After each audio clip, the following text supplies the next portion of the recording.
이 세상 떠나는 날에 사랑하는 이들과 작별 인사 정도는 할 수 있다고 생각하시나요? 눈앞에서 사랑하는 자식들을 기억조차 못하는 상태로 세상을 떠날 수도 있다고 생각해 본 적 있으신가요? 슬프게도 현실은 가혹합니다. 80세가 넘어가기 전에 미리 이것을 준비하지 않으면 본인이 누구인지도 자녀가 누구인지도 모르는 상태로 세상을 떠나간다고 합니다. 우리가 꿈꾸는 아름다운 작별 인사와는 사뭇 다릅니다. 오늘 접수받은 사연을 들어보시고 이러한 비참한 최후를 피할 수 있는 방법 또한 전문가를 통해 알아보겠습니다.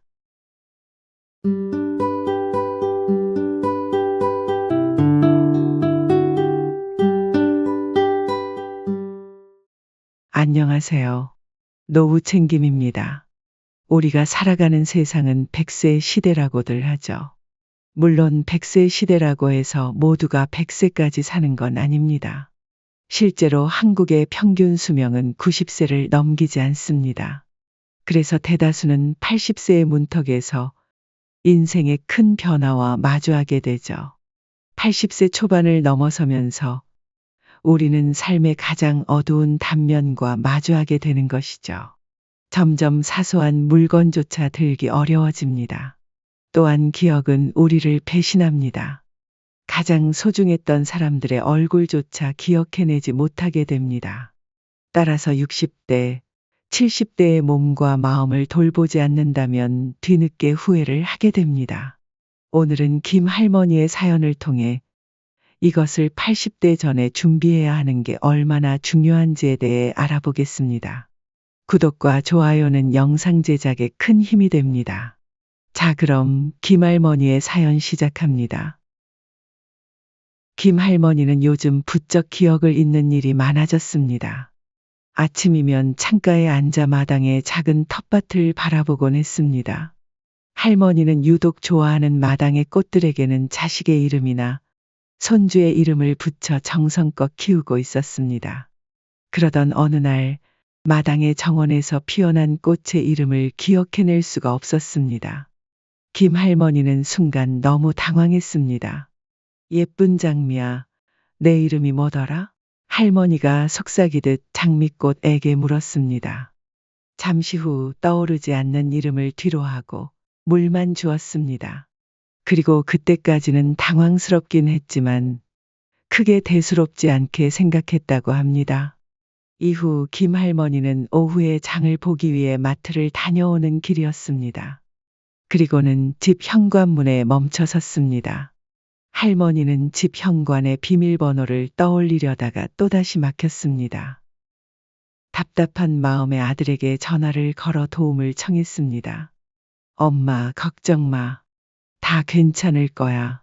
아들의 목소리는 언제나처럼 따뜻했지만 김 할머니의 마음은 무거웠습니다. 이런 사소한 일들조차 기억해내지 못한다는 사실이 할머니를 점점 더 초조하게 했습니다. 김 할머니의 기억 상실은 점점 더 심각한 사건으로 이어졌습니다.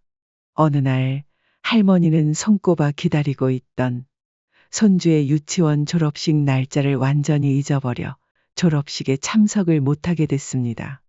이후 손주가 할머니가 안 와서 슬퍼했다라는 말을 아들과 며느리가 전해주었습니다. 할머니는 자신도 모르게 약속을 지키지 못한 것에 대해 마음이 아팠습니다. 이 사건은 가족 구성원 모두에게 큰 충격을 주었고 김 할머니의 건강에 대한 걱정을 더욱 커지게 만들었습니다.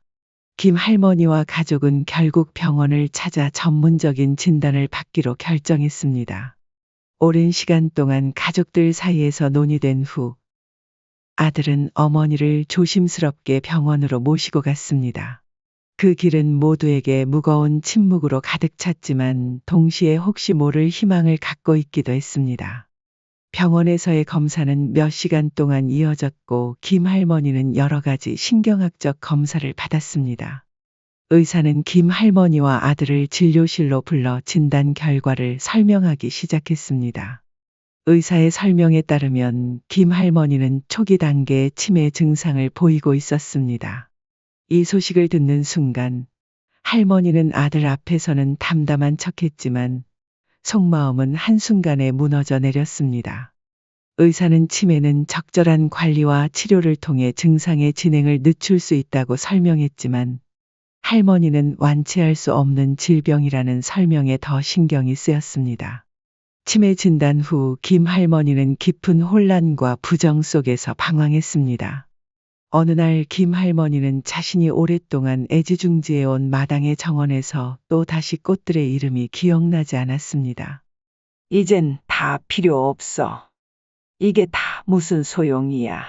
할머니는 기억을 못하는 자기 자신에게 화가 나 꽃들을 다 뽑아 던져버렸습니다. 이 시기는 할머니에게 매우 힘든 시간이었으며 그녀의 마음은 현실을 받아들이지 못하는 부정과 불안으로 가득 찼습니다. 김 할머니의 방황은 집 안팎으로 이어졌습니다. 어느 날은 자신이 무엇을 사려 시장에 왔는지 기억하지 못해 빈손으로 다시 집으로 돌아가기도 했습니다. 이러한 상황들은 김 할머니에게 자신이 점점 더 통제할 수 없는 상황으로 빠져들고 있다는 불안감을 안겨주었습니다. 자식들은 할머니가 안전하게 지낼 수 있도록 최선을 다해 지원하고자 했지만 김 할머니는 자신의 상태를 인정하고 받아들이지 못하는 한계에 부딪혔습니다. 그러던 어느 날 김 할머니는 부엌에서 된장찌개를 끓이는 도중에 휴대폰이 울려 전화를 잠깐 받았다고 합니다. 전화는 스팸 전화였고 따라서 통화도 길게 안 했고 바로 끊었습니다. 그런데 전화를 끊고 난 후 할머니는 전에 무엇을 하고 있었는지 까먹었고 그대로 소파에 앉아 TV를 시청했다고 합니다. 몇십 분이 지나고 온 집안에 뿌옇게 연기가 차올라 그때서야 할머니는 된장찌개를 부엌에 올려둔 사실을 기억하게 되었고 너무 타버려 음식과 냄비를 버렸다고 합니다. 이런 위험한 일이 있고 나서야 할머니는 결국 스스로가 치매라는 사실을 인정하고 받아들이기로 했습니다. 할머니는 자신의 건강 상태를 둘러싼 현실과 적극적으로 마주하기 시작했고 이는 할머니의 삶에서 새로운 단계로의 전환점이 되었습니다. 김 할머니는 자신이 정상적인 생활을 유지할 수 있는 시간이 점점 줄어들고 있음을 인지하게 되었습니다. 치매 증상이 점차 악화되면서 김 할머니는 가족과의 관계를 더욱 강화하기 위해 노력했습니다. 특히 손자와 자식과의 시간을 보내며 인생의 지혜와 가치에 대해 이야기를 많이 나누었고 함께 추억을 만들기 위해 더 많은 시간을 할애했습니다. 김 할머니는 가족에게 남길 수 있는 가장 소중한 유산을 생각하게 되었습니다. 몇 달에 걸쳐 특히 아들을 위해 긴 장문의 편지를 쓰기로 결심했습니다. 김 할머니는 자신의 젊은 시절부터 시작해 가족을 위해 헌신하며 살아온 삶의 기억을 곰곰이 생각했습니다. 할머니는 과거의 추억을 되짚어가며 아들에게 남기고픈 이야기를 정성스럽게 썼다고 합니다. 긴 편지를 쓰는 동안 할머니는 점점 글을 쓸 수 있는 정신적인 상태가 줄어드는 것을 느꼈습니다. 하지만 끝까지 포기하지 않고 겨우 글을 완성시켰습니다. 그런 동시에 김 할머니의 건강 상태는 점점 더 악화되어만 갔습니다. 하지만 김 할머니는 치매가 더 악화될수록 자식들이 본인 때문에 몸과 정신적으로 힘들어할 것을 걱정하였습니다. 결국 할머니는 요양원으로 가고 싶다고 가족들에게 이야기하였습니다. 가족은 어려운 결정을 내려야 했습니다. 그리고 결국 할머니를 요양원으로 모시는 게 최선이라는 결론에 도달했습니다. 이 결정은 모두에게 매우 힘든 순간이었습니다. 결국 요양원으로 가는 날이 왔고 아들은 어머니를 보내는 데 걱정을 많이 하고 슬퍼했다고 합니다. 물론 할머니는 더 마음이 찢어지게 아프고 슬펐지만 티내지 않았습니다. 그렇게 할머니를 요양원에 보내고 집에 온 아들은 어머니가 남긴 편지를 발견했습니다. 아들은 편지를 읽어 내려가며 김 할머니의 사랑과 희생을 깨닫고 감정을 주체할 수 없어 눈물을 흘리며 오열했습니다. 편지의 내용은 이러했습니다. 첫째 아이를 가졌을 때 나는 기뻐서 울었다. 둘째 아이가 태어나던 날 나는 좋아서 웃었다. 그때부터 수십 년 동안 수천 번, 수만 번 너가 나를 울게 하였고 또 웃게 하였다. 이제 나는 늙었다. 그리고 자식은 달라졌다.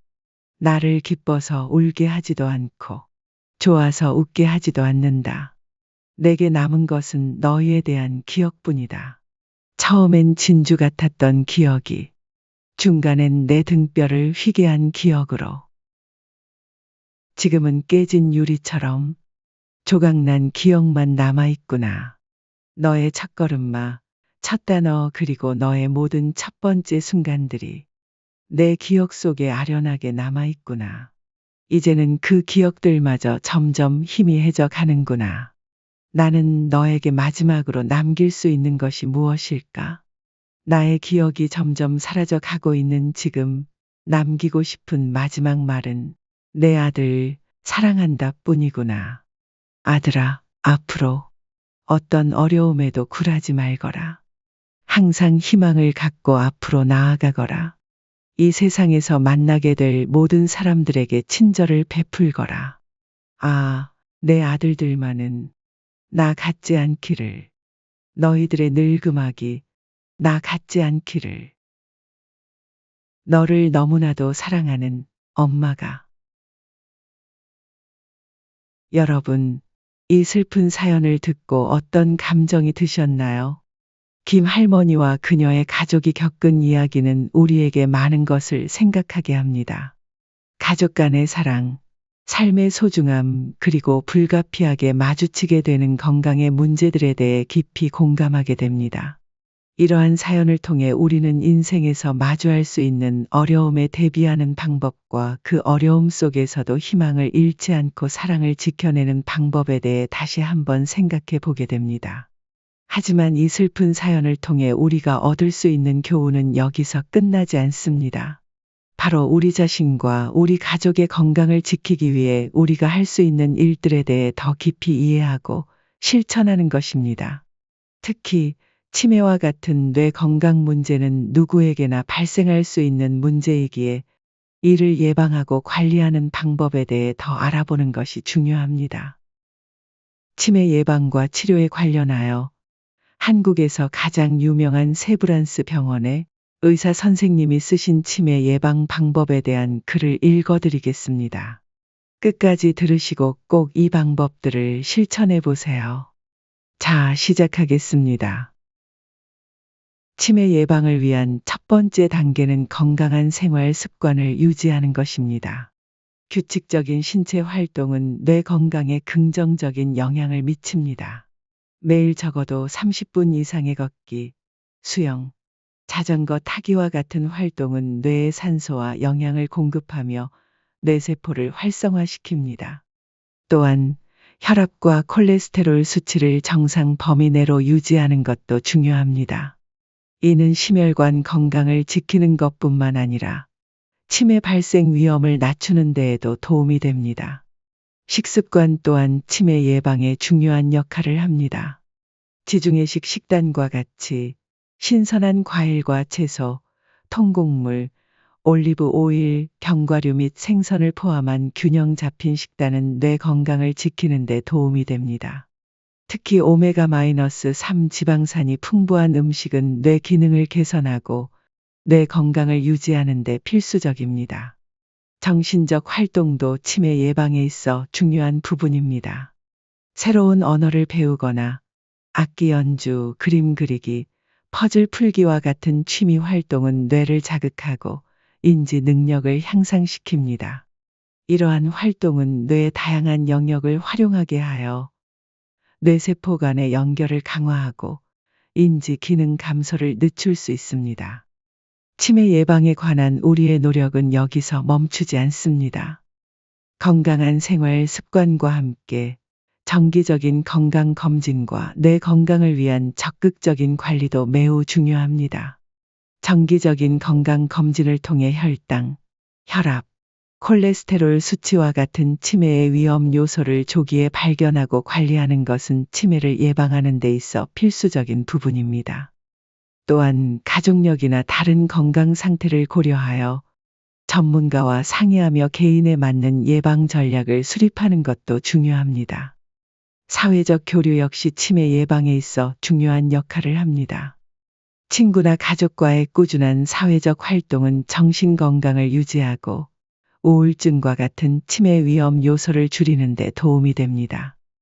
사랑하는 사람들과의 교류는 우리의 마음을 행복으로 채우며 뇌 건강에 긍정적인 영향을 미칩니다.